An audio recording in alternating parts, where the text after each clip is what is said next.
Tzu Chi volunteers from Malaysia visit Nepal to set up an upcoming free clinic and aid distribution for care recipients.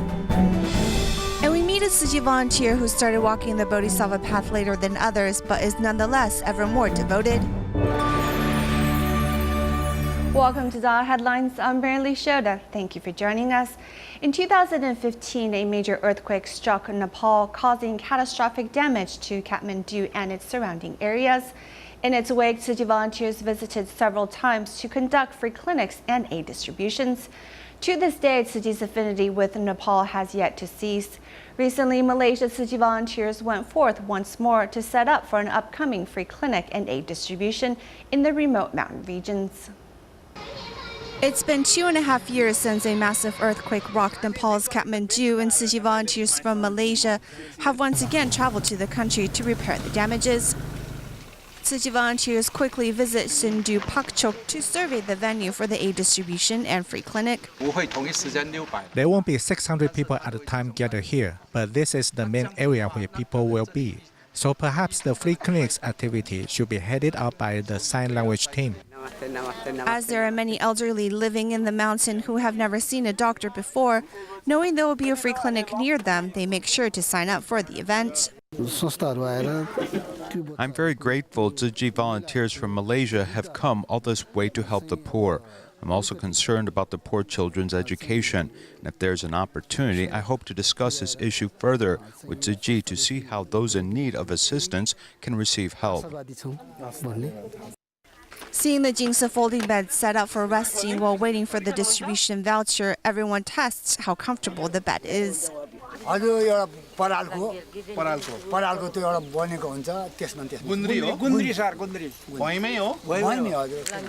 Besides the free clinic, Tzu Chi volunteers plan to give out winter jackets to the students from 2 local schools. Thus, they pay a visit to the school principal. All the residents have smiles on their faces upon their arrival. Your presence to them is just like a gift from the heavens. They are very happy. This time, Tzu Chi is not only bringing them material goods, but also a spiritual exchange with the care recipients.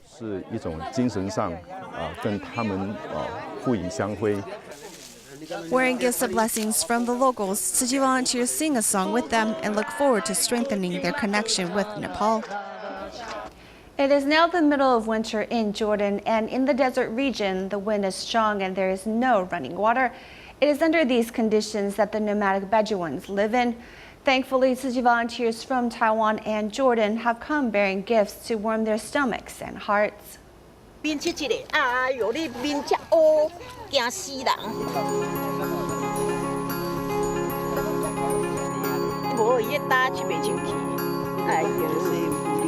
the winter, amongst desert area experiences great temperature differences, and the living situations in the tent domes are not very sanitary.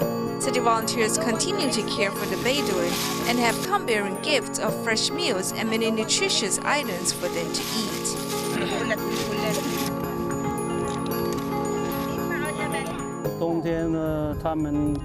In the winter, it's harder for them to receive hot meals, so we provide more fresh meals to them to help supplement their nutrition.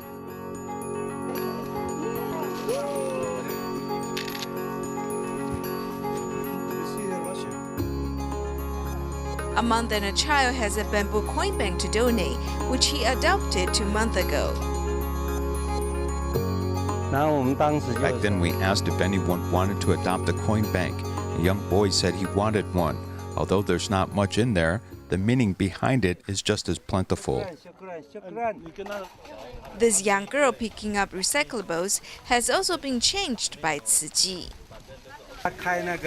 She had thyroid surgery and now can smile. She's in charge of recycling around here.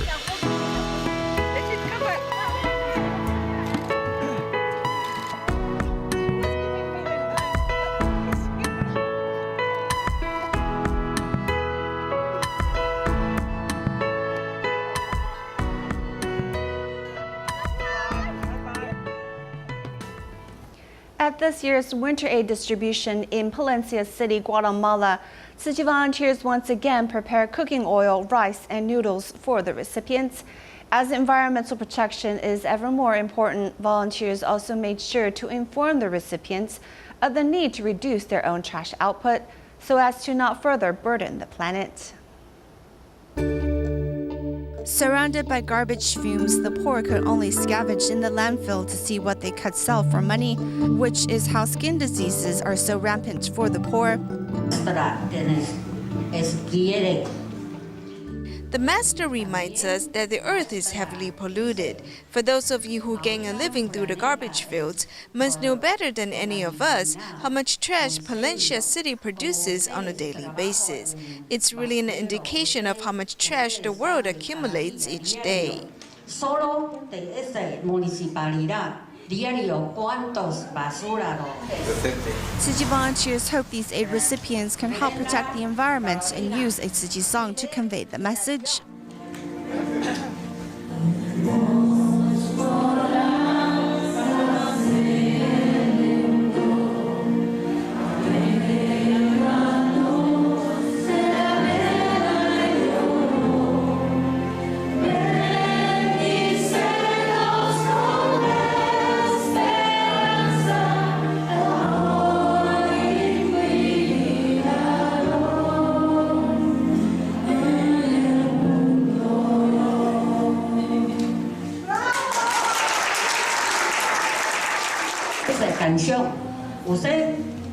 When you listen to this song, it doesn't promote Buddhism.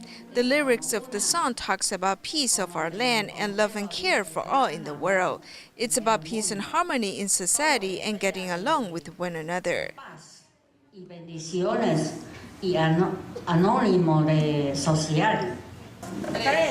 The winter aid distribution goes off smoothly and many other recipients stay behind to learn more about Tzu Chi while expressing their gratitude for the love they have received.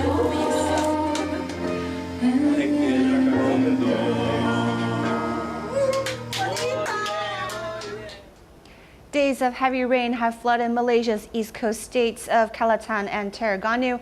In Kelantan state alone, about 14,000 people were evacuated within 9 counties.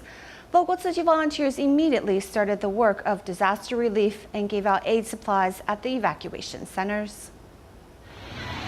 Due to days of heavy rain, 9 countries and 31 roads have been closed in Kelantan, Malaysia. About 14,000 local residents were evacuated to 105 refugee centers. The Galak River between the border of Malaysia and Thailand has crossed over the 9 meters water level, which is considered dangerous. The highest water level was once rose to 10.54 meters.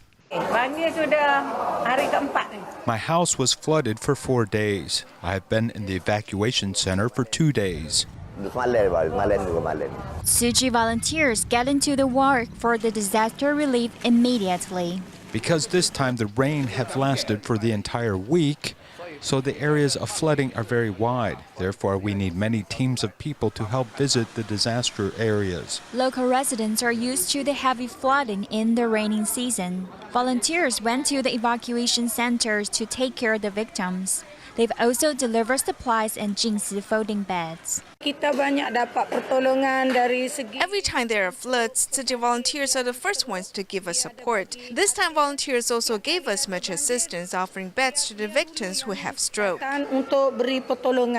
After the heavy rain, the weather got better. Local residents gradually returned home after the water level reduced. They hope to return to their regular daily life as soon as possible.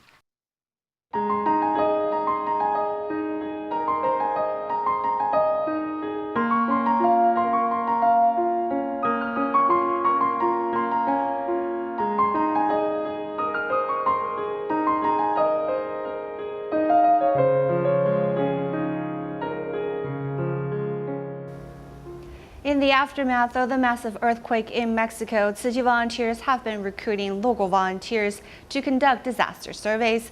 In Jojutla, there is a resident named Griselda Perez who has set up a rest station providing hot food for the volunteers. Tzu Chi volunteers fondly referred to her as Mama Grizz and invited her to come to Taiwan next year.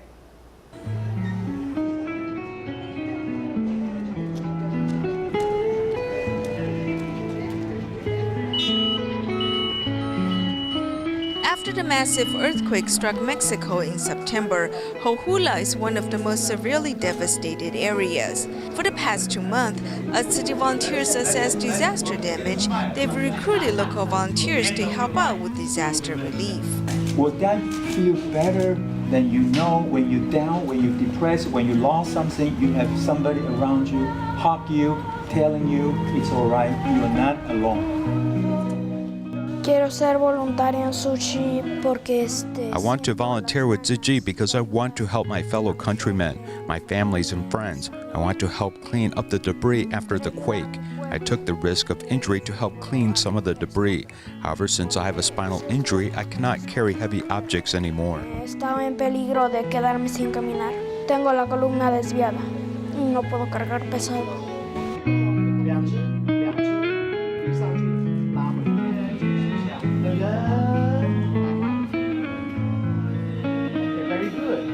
We've seen Tzu Chi volunteers going through the streets of Coahuila, all over the severely damaged area.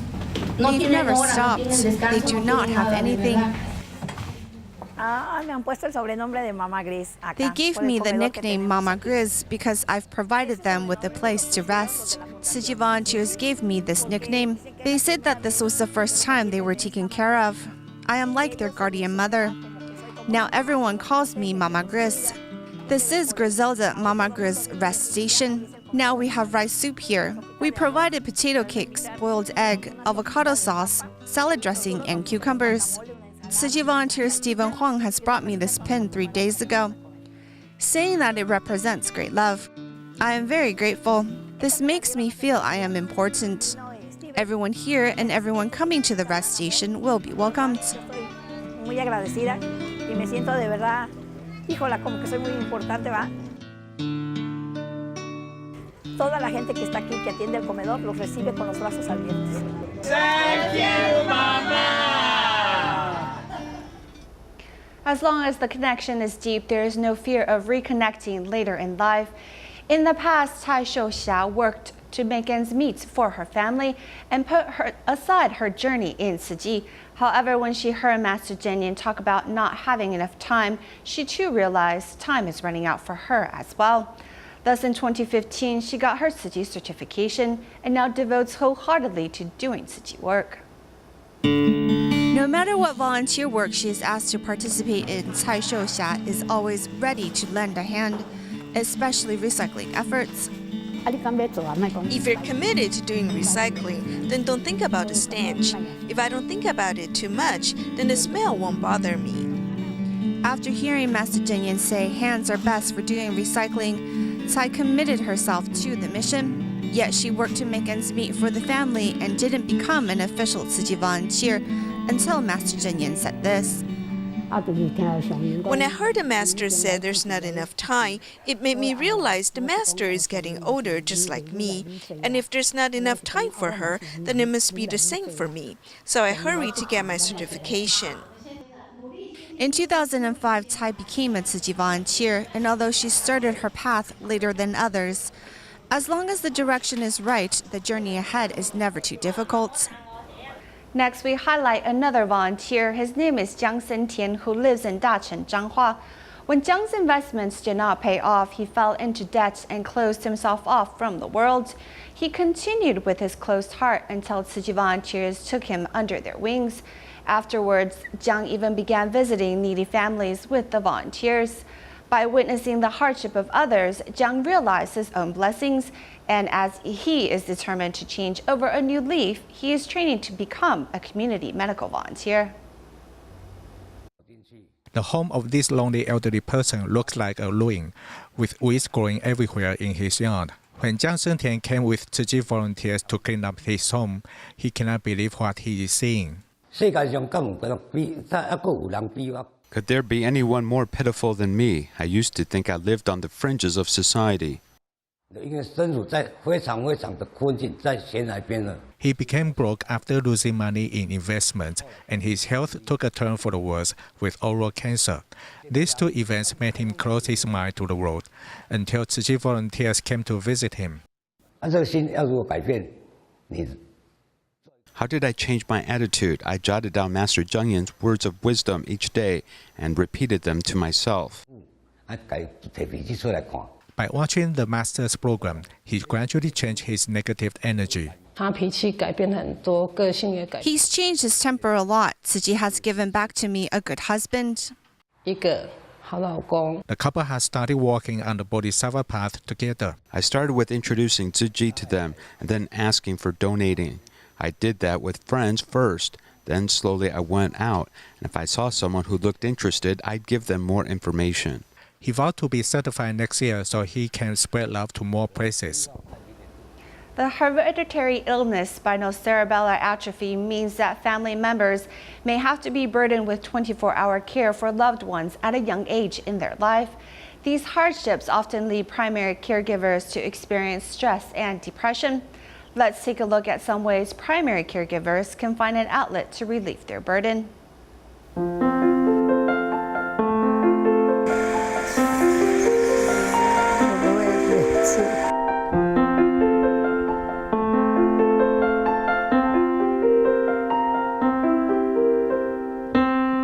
For most of his life, he can only look at the ceiling and barely get a glimpse of a mother and foreign caregiver taking turns at his bedside.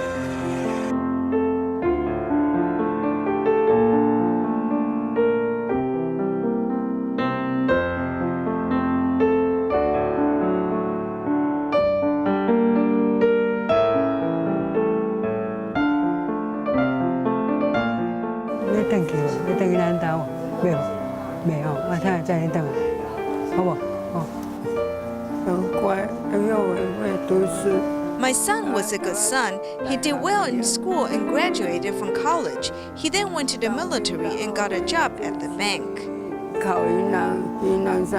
Just when her son's career started, the disease suddenly appeared. He was in his 20s when he fell ill.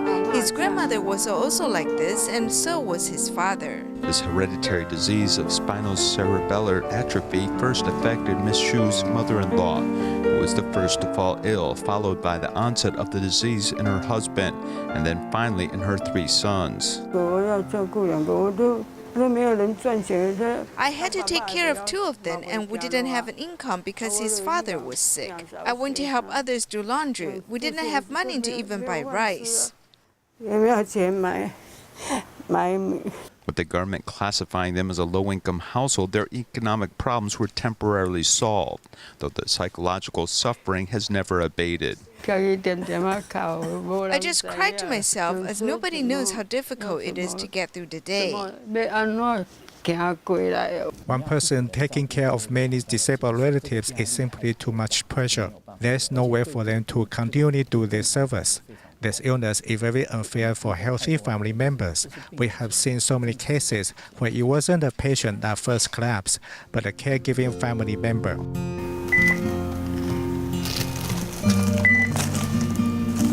Unable to speak, Mr. Shu uses this phonetic board to express his feelings.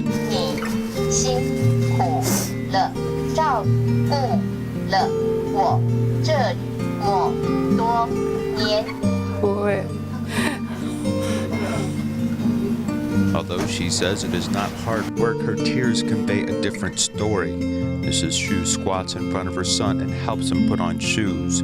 Since the onset of the disease, the son has even thought about taking his own life, but he even lost the ability to do something about it. They often have suicidal tendencies, as the major reason being they don't want their family members to be burdened with taking care of them for the rest of their life. Families with patients suffering from spinocerebellar atrophy are high-risk groups for developing mental and physical problems.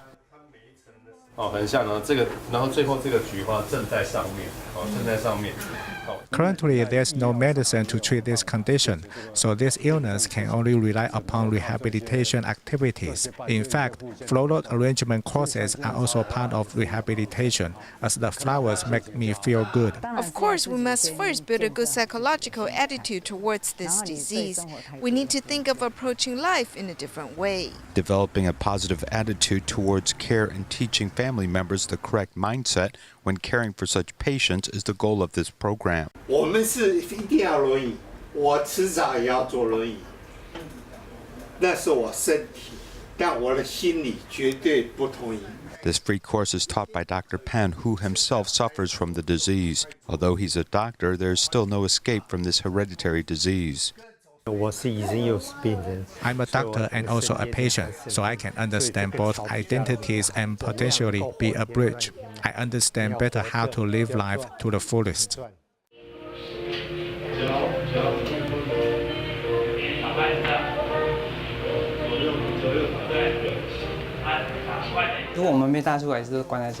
If they don't leave the house, they're just stuck at home. Here at least they can interact with other patients, and caregivers can also learn more about how to care for them. After attending these classes, you can make some small breakthroughs. Medical institutions and social welfare groups are working together to develop a diverse curriculum to care for the disabled. This counseling includes mental and physical care. The dangers of this disease lead many to believe in the importance of prenatal screening to prevent this tragedy from being passed from generation to generation. A fire broke out in a residence in Xiling, Hualien. The house burned down and the resident's life has become a mess. Therefore, they can only stay temporarily in the sheet metal housing that was left undamaged by the fire. Upon learning of their plight, Tzu Chi volunteers reached out and showed their care. I had the flu, was sleeping. I woke up when I heard people talking outside. When I opened the door, the fire was already here. The fire broke out for unknown reason, and it has burned down the wooden home of the Hu family. It's been about a week since the fire, and the hardest part is living without electricity. We use candles as light, that's all we can do now. We use candle in the shower room as well. We try to shower when there's still daylight out. Without electricity, they can only rely on candles for light. They even need to burn firewoods to heat up hot water for shower.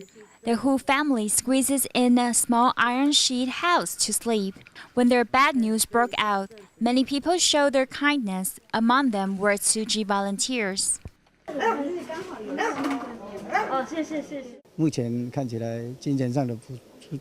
It seems like they have enough monetary support, so we want to show our kindness by bringing some food and living supplies, such as things like bed quilts. We hope their minds can be eased by our kindness.